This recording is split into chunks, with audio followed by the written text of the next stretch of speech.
Hello दोस्तों, मैं आपके साथ आज फिर से सोनू सिंह। कैसे हो आप? चलिए दोस्तों, आज पढ़ते हैं जैव विविधता के बारे में। जैव विविधता से संबंधित मैंने दोस्तों 2 वीडियो डाल दी हैं, आप जाके देख लीजिएगा। आज फिर जो मेन इंपोर्टेंट क्वेश्चन जो बनते हैं एग्जाम में, उनके बारे में जैव विविधता से संबंधित कुछ क्वेश्चन लिए।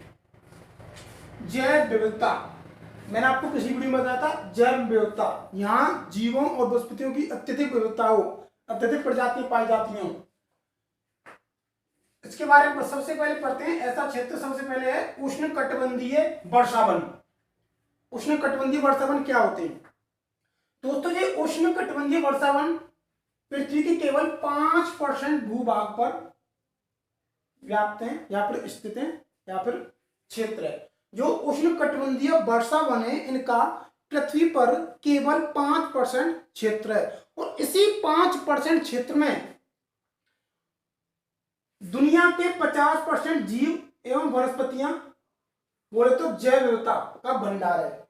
इसी 5% क्षेत्र में दुनिया के 50% जीव और आपकी जो वनस्पतियां हैं उनका भंडार है। नोट में दोस्तों ध्यान रखिएगा, इंपोर्टेंट क्वेश्चन यह है। प्रवाल भित्तियों को समुद्रों का वर्षावन कहते हैं। जो प्रवाल भित्तियां होती हैं उनको समुद्रों का वर्षावन कहते हैं। मैंने आपको कहा था विश्व की सबसे बड़ी प्रवाल भित्ति है ग्रेट बैरियर रीफ। कहां पे? ऑस्ट्रेलिया में, आपको ध्यान है। चलिए पढ़ते हैं हॉट स्पॉट। क्या होता है हॉट स्पॉट?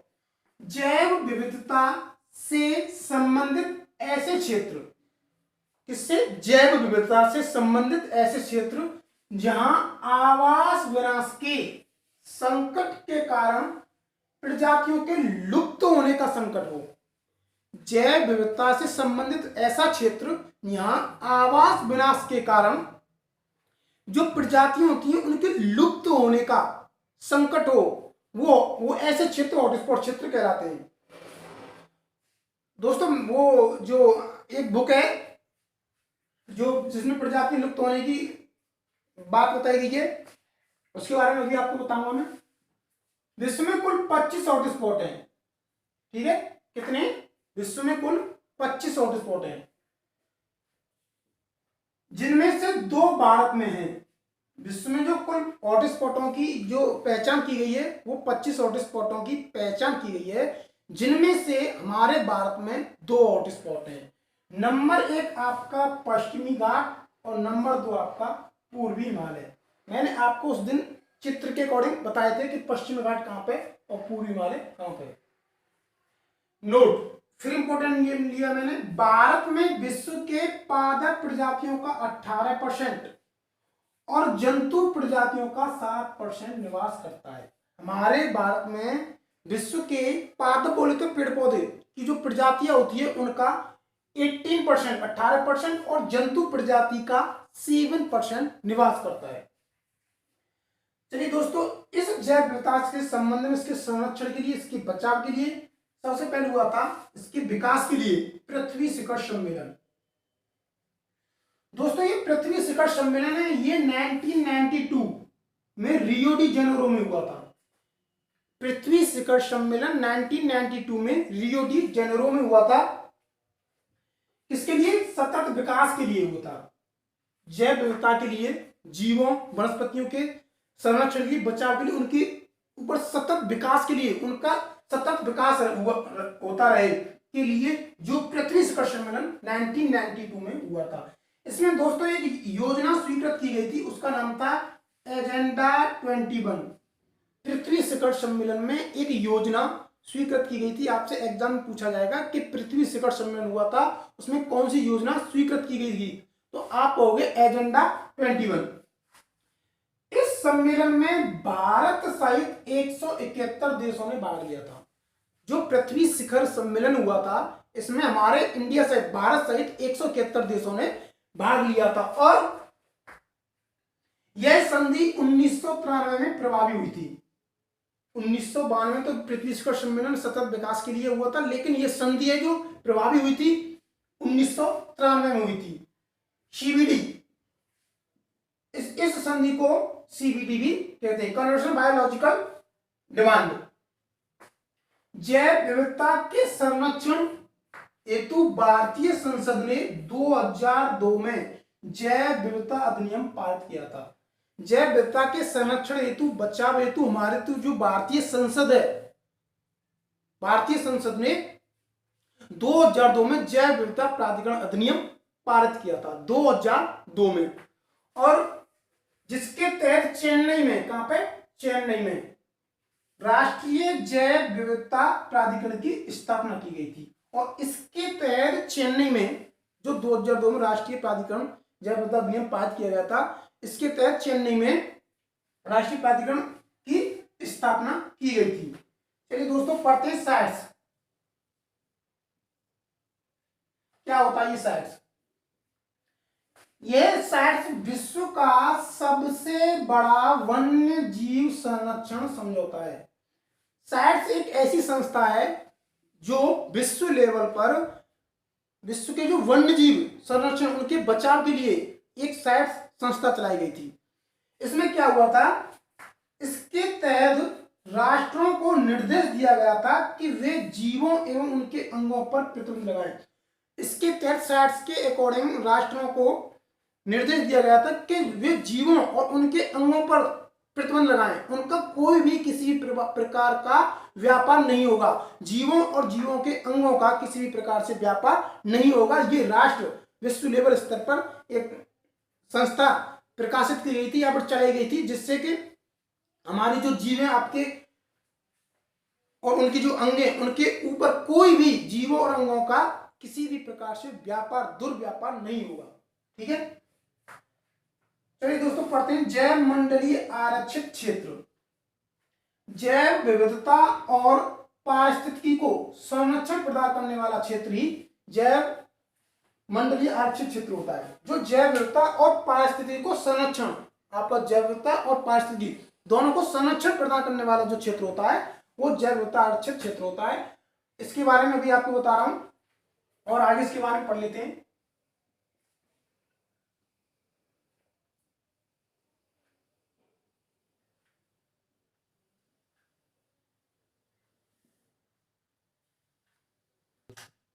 चलिए दोस्तों अब पढ़ते हैं जैव मंडलीय आरक्षित क्षेत्र। दोस्तों जैव मंडलीय आरक्षित क्षेत्र, भारत में पहला जो वायस्कोर रिजर्व है जैव मंडलीय आरक्षित क्षेत्र है वो 1986 में नीलगिरी में स्थापित किया गया था। भारत में पहला जैव मंडलीय आरक्षित क्षेत्र बायोस्फीयर रिजर्व 1986 में सबसे पहले नीलगिरी में स्थापित किया गया था।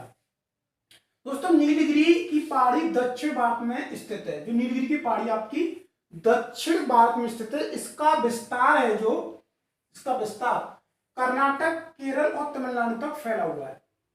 इसका जो विस्तार है वो कर्नाटक, केरल और तमिलनाडु तक फैली हुई है। ठीक है, नंबर 2 पे आपका नंदा देवी। इसकी 1988 में स्थापना उत्तराखंड में। जो नंदा देवी है वो 1988 में उत्तराखंड में, दूसरा बायोस्फीयर रिजर्व। नंबर 3 सुंदरवन, ये आपका पश्चिम बंगाल में।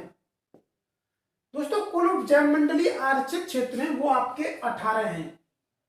कुल जैव मंडलीय आरक्षित क्षेत्र 18 हैं और आपका 18वां बायोस्फीयर रिजर्व है जो वो आपका पन्ना एमपी में स्थित है, यहाँ पर बना हुआ है। जो 18वां बायोस्फीयर रिजर्व है वो पन्ना एमपी में। इनमें से कुल 7 को यूनेस्को ने जैव मंडलीय आरक्षित क्षेत्र के विश्व नेटवर्क में शामिल किया है। इन 18 में से कुल 7 को यूनेस्को ने जैव मंडलीय आरक्षित क्षेत्र के विश्व नेटवर्क में शामिल किया है। कितने को? 7 को। किसने? UNESCO, United nation educational scientific corporation. ठीक है, 1945 में लगभग इसकी स्थापना हुई थी।